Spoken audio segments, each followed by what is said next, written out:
ద్వాదశ రాశుల వారికి కూడా ఇప్పుడు నేను చెప్పేటువంటి రెమెడీస్ ఎండింగ్లో వేసేయండి. అన్ని వర్గాల వారికి సంబంధించి ముఖ్యంగా విద్యార్థులు, గృహిణులు, అలాగే ఉద్యోగులు, వ్యాపారస్తులు అందరికీ సంబంధించి ఎలాంటి రెమెడీస్ పాటించాలి విడివిడిగా తెలుసుకుందాం. ఈ యొక్క సూర్యగ్రహం మీన సంక్రమణం కాలంలో విద్యార్థులు బ్రాహ్మీ ముహూర్తంలో అధమంలో అధమం ఒక్క సూర్యుడి యొక్క వారమైనటువంటి ఆదివారం నాడైనా సరే ఆవు నెయ్యితో దీపం పెట్టండి. ఆదిత్య హృదయం అనేటువంటిది ఉంటుంది, మీరు అది యూట్యూబ్లో కొడితే వస్తుంది, అది పిల్లలకు వినిపించండి. అలాగే వీలైతే సూర్యాష్టకము అని ఉంటుంది. ఆదిదేవ నమస్తుభ్యం ప్రసేదం మమ భాస్కర, దివాకర నమస్తుభ్యం ప్రభాకర నమోస్తుతే. ఆదివారం నాడు పిల్లల్ని ఎట్టి పరిస్థితుల్లో 9-10 దాకా పడుకోనివ్వకుండా ఉదయాన్నే లేపి వీలైతే సూర్యుడి దగ్గర, ఎందుకంటే వారం అంతా కూడా వారు పాపం ఏ సమయానికి లేస్తారో అసలు సూర్యుడిని ఆస్వాదిస్తారో లేదు తెలియదు, కానీ ఆదివారం నాడు మాత్రం ఉదయం 6:30 నుండి 7:30 ప్రాంతం వరకు కూడా ఆ సూర్యుడి కిందే ఆడుకోమనండి. సరదాగా ఇప్పుడు నేను చెప్పేటువంటి ఈ సూర్యాష్టకం చదువుకుంటూ ప్రశాంతంగా తిరగమని చెప్పండి. దాని వలన వారికి విటమిన్ డి ఒకటి వస్తుంది, చదివినటువంటిది బాగా గుర్తుంటుంది. ఈ రెండు కూడా బాగా సహాయపడతాయి. ఇక ఇంట్లో ఉన్న గృహిణులు అభిరామి స్తోత్రం అంటుందండి, చాలా బాగుంటుంది. అమ్మవారికి సంబంధించి అభిరామి స్తోత్రం. ఈ స్తోత్రము ఈ నెల రోజుల్లో అంటే మార్చి 15 నుండి మనకు ఏప్రిల్ 15 వరకు కూడా ఈ సూర్య సంక్రమణం మీన సంక్రమణం అవుతుంది కాబట్టి ఆ సమయంలో గనక చదవడం విశేషమైనటువంటి శక్తినిస్తుంది. ఇక ఉద్యోగస్తులందరూ కూడా నృసింహ కరావలంబ స్తోత్రం అని ఉంటుందండి, ఆ స్తోత్రం చదువుకుంటే మంచిది. అలాగే వ్యాపారస్తులు ఎవరైతే ఉన్నారో వారు కుబేర మంత్రం ఉంటుంది. యక్షాయ కుబేరాయ వైశ్రవణాయ చ ధనధాన్యాధిపతయే ధనధాన్య సమృద్ధయే అనేటువంటి మంత్రం ఉంటుంది. ఈ యొక్క మంత్రాన్ని పఠనం చేయడం చాలా చాలా శ్రేష్టం. ఇక మనకి ఈ యొక్క గృహిణులు, ఉద్యోగస్తులు, విద్యార్థులు, వ్యాపారస్తులతో పాటు సినీ రాజకీయ రంగాల్లో ఉండేటువంటి వారు ఉంటారు. వీరు రాజశ్యామల యాగం చేయించుకోవడం మంచిది. రాజశ్యామల యాగం కాకపోయినా రాజశ్యామల సంబంధించినటువంటి పారాయణం ఉంటుంది. ఎవరన్నా మంచి బ్రాహ్మడు ఉంటే ఆ బ్రాహ్మణ్ణి మీ ఇంట పిలిపించి ముందు కూర్చునే ముందే ఆయనకి ఎంతో కొంత దక్షిణ ఇచ్చి కూర్చోబెట్టి, దాన్ని వరుణి అంటారు, అంటే దానం చేసిన తర్వాతకి పని చేయించుకోవడం బ్రాహ్మడితోని విధానం అన్నమాట. అలా వరుణి ఇప్పించి అతన్ని కూర్చుండబెట్టి ఎన్ని రోజులు చేస్తే అన్ని రోజులు, నేను 3 రోజుల్లో పూర్తి చేస్తానండి పారాయణం, మంచిది. ఏకాదశం చేస్తాం, 21 చేస్తాం, 41 సార్లు చేస్తాం, దాన్ని బట్టి సమయం ఉంటుంది. ఆ విధంగా రాజశ్యామలకు సంబంధించినటువంటి దేవతకు సంబంధించినటువంటి పారాయణం చేయించుకోండి, విశేష సత్ఫలితం ఈ యొక్క సినీ రాజకీయ రంగాల వారికి కలుగుతుంది. ఇంకా ఎవరైతే వివాహం కోసం ఎదురు చూస్తున్న వాళ్ళు వచ్చే ఆగస్టు ప్రాంతం, నవంబర్ ప్రాంతం చాలా అనుకూలంగా ఉంటుంది. కాబట్టి అమ్మాయిలైతే వరపాశుపతము, అబ్బాయిలైతే కన్యాపాశుపతం అనేటువంటి రుద్రాభిషేకం, రుద్రహోమం ఉంటుంది. ఈ హోమానికి పూజకి కలిపి ఎవరెవరు ఒక్కొక్కరు ఒక్కొక్కలాగా ఛార్జెస్ చెప్తున్నారండి అంటున్నారు.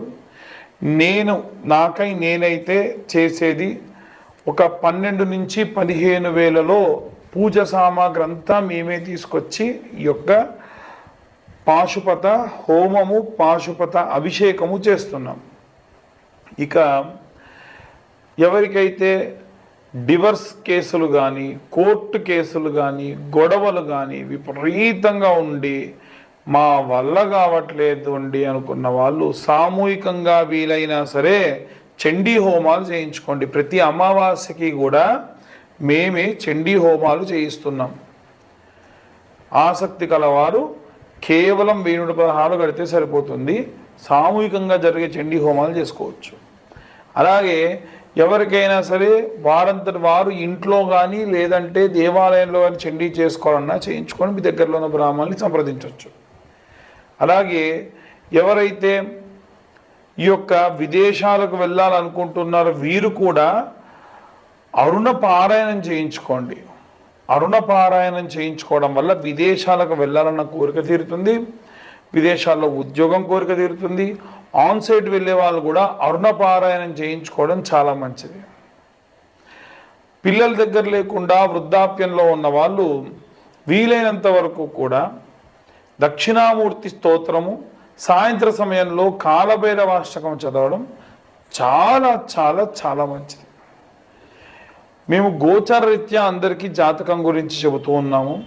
పూర్తిగా మీ జాతకం విశ్లేషణగా మీకు కావాలి అనుకుంటే మీ పేరు, మీ date of birth, time, place ఇవన్నీ ఖచ్చితంగా ఉంటే కింద ఉన్న నెంబర్కు వాట్సాప్ చేయండి. పూర్తిగా మీ జాతకం విశ్లేషణతో దశ, అంతర్దశ, విదశ, లగ్నం నుంచి పంచమ, కోణ, కేంద్ర, నవమ, దశమ, ఏకాదశ స్థానంలో ఎవరెవరు ఉన్నారో, ఎలాంటి సంచారం ఉంటుంది, ఎలాంటి ఫలితాలు మీకు దక్కుతాయి అనే విషయాన్ని విశ్లేషణతో 60 నుండి 70 పేజీలతో మీకు జాతకం అందించడం జరుగుతుంది. దీనికి గాను ఈ 2025 సంవత్సరంలో కేవలం 2025 రూపాయలు మాత్రమే ఛార్జ్ చేయడం కూడా జరుగుతుంది.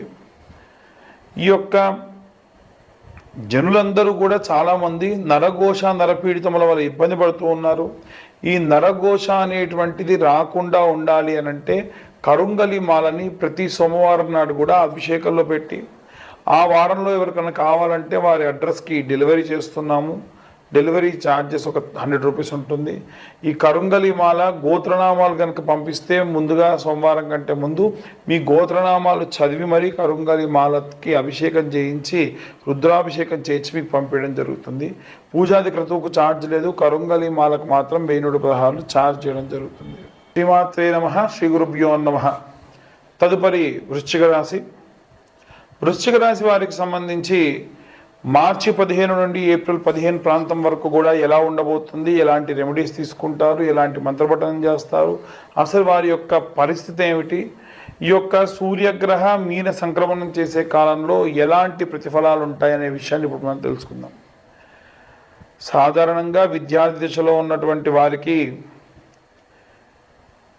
కొంతమంది విద్యార్థుల్ని చూస్తే ఎప్పుడు కూడా ఫస్ట్ ర్యాంక్ రాదు, చదువుతాడు, 80-90 మార్కులు వస్తాయి. అలాంటి వాళ్ళు గట్టిగా ఫైనల్కి వచ్చేసరికి గట్టిగా ప్రిపేర్ అయిపోయి కొడతారు కుంభస్థలం. అలాంటి వాళ్ళు ఈ వృశ్చిక రాశి వాళ్ళు. స్త్రీలు కూడా, గృహిణులు కూడా కనిపించకుండా ఎప్పుడన్నా ఖర్చు చేసుకోమని ధనం ఇస్తే కూడా దాచిపెట్టి ఇంట్లో ఉన్న యజమాని కష్టాల్లో ఉన్నప్పుడు ఆ ధనం సహాయం చేస్తారు. ఎంత ఆశ్చర్యంగా ఫీల్ అవుతారో తెలుసా అండి ఇలాంటివి చేసినప్పుడు. అలాగే ఉద్యోగస్తులు, వ్యాపారస్తులు ఎవరైతే ఉన్నారో వారికి సంబంధించి ఆరోగ్య సమస్యలు ఏవైనా ఇబ్బంది పెడతాయి. ఎప్పుడు కూడా గతాన్ని నెమరేసుకొని ఆ సమయంలో ఇలా జరిగింది, మళ్ళీ అలాంటి పరిస్థితి వస్తే, ఉద్యోగం కనుక పోతే బయట పరిస్థితులు బాగాలేవు కదా, ఈ సమయంలో ఉద్యోగం పోతే సెక్యూర్డ్గా మన దగ్గర ధనం ఉందా, ఏమైనా ఫిక్స్డ్ డిపాజిట్స్ ఉన్నాయా, ఇలాంటి ఆలోచన ధోరణితో అధికంగా ఉంటారు. తొందరపడి ఏ వస్తువుని కూడా, అంటే భారీ వస్తువులు ఏవి కూడా కొనడానికి ప్రయత్నించరు. ఉన్న వాటిలో సర్దుకుందాం, వన్ ఫైన్ డే మనకు కావాల్సినటువంటి వస్తువులు కానీ అవన్నీ కూడా సెక్యూర్డ్గా ఉన్నప్పుడు కొనుక్కుందాం అని ఆలోచిస్తారు. వ్యాపారస్తులు కూడా ఇలాగే ఉంటారండి. పెద్ద పెద్ద బంగారపు షాపులలో ఉన్న వాళ్ళు కూడా నిత్యము సర్వసాధారణమైనటువంటి జీవన విధానాన్ని గడిపేటువంటి వాళ్ళని చాలామందిని చూశాను.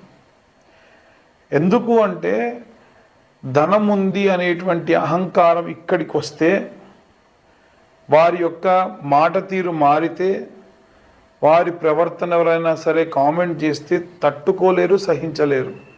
అందుకని సాధారణంగా ఉండాలనే భావనలో ఉండేటువంటి వాళ్ళు ఈ వృశ్చిక రాశి వారు. కాబట్టి వీరికి సంబంధించి చాలా ప్రశాంతమైనటువంటి వాతావరణంలో ఉంటారు. కానీ అనవసరమైన భయాలు విడిచిపెట్టడం మంచిది. ముఖ్యంగా సినీ రాజకీయ రంగాల్లో ఉన్నటువంటి వారు ఎప్పుడు కూడా మనకు టీం కెప్టెన్ అవ్వాలి, ఒక లీడర్ అవ్వాలి అనేటువంటి అందరికీ ఉందనుకోండి. ఒక క్రికెట్ టీంలో 11 మంది 14 మంది ఉంటారు, ఎక్స్ట్రా ప్లేయర్స్తో కలిపి. అందరికీ కెప్టెన్ అవ్వాలని ఉంటే ఎలా? కాదు కదా. కాబట్టి మీకు అవకాశం వచ్చినప్పుడు దాన్ని సద్వినియోగం చేసుకోవచ్చు. అలాగే సినీ రాజకీయ రంగాల్లో కూడా ఎలా ఉంటారంటే, వారికి ఎప్పుడు అవకాశం వస్తుందో అప్పుడు చూయిద్దాం, కానీ అప్పటి వరకు మంచి ప్లేయర్ లాగా వద్దాం, కీ రోల్ ప్లే చేద్దాం అనేటువంటి విధంగా వీరు ప్రవర్తిస్తారు. అలాంటి సమయం ఈ సమయం చాలా అద్భుతాలు జరగబోతూ ఉంటాయి. కానీ షష్టగ్రహ కూటం అయ్యేంత వరకు కూడా ఆగడం మంచిది. ఆ తర్వాతకి క్లాక్ వైజ్ డైరెక్షన్లో తిరిగేటువంటి గ్రహాలు, యాంటీ క్లాక్ వైజ్ డైరెక్షన్లో తిరిగేటువంటి రాహుకేతువుల ప్రభావం వలన చాలా చాలా అద్భుతాలు జరుగుతాయి. ముందు ముందు వచ్చేటువంటి ఉగాది పంచాంగ శ్రవణంలో ఆ విషయాలు తెలుసుకుందాం. ఇక అన్ని వర్గాల వారికి సంబంధించి ఎలాంటి రెమెడీస్ చేయాలి, ఎలాంటి మంత్రపఠనం చేయాలనే విషయాన్ని ఇప్పుడు తెలుసుకుందాం.